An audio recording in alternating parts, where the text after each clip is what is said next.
A few years ago, our mom passed away unexpectedly and she didn't have a will. Splitting the assets has been more of a headache than any of us anticipated.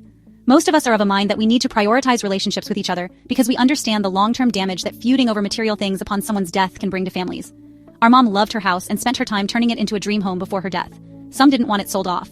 It was then proposed that one of our sisters, who has young children, be given the house because she was looking at travel trailers for housing. It would be a long-term, affordable, and stable home.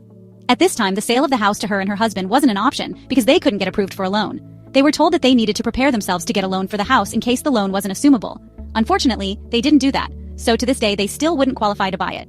We agreed on a nice idea to each give the gift of our own inheritance, with an unspoken understanding that they'd plan on staying there long-term. While we figured out the legal stuff, they moved in and paid the mortgage until things were made official. Unfortunately, shortly after moving in, our sister's husband would tell friends and his family that his plan is to sell the house within the next 2 years or rent it out and move. This understandably caused upset because it felt like he was looking at an opportunity to profit, not long-term stability.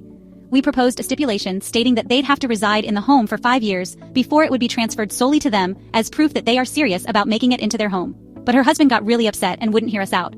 We asked our sister what their plan was, and she said it depended on her husband's work situation, that moving wasn't off the table or fully on it, but she felt 2 years was long enough to consider it long-term.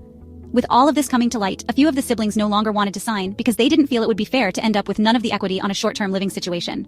We sought acknowledgement that he understood this was a huge gift and sacrifice of our inheritances, hoping he would show some gratitude so we could feel good about signing and move on. But he was not receptive. He feels because he's done some work on the house and has paid the mortgage that it is his. It no longer feels wise to hand over my portion heedlessly, not because of the money, but because of the morality and the ethics of it all.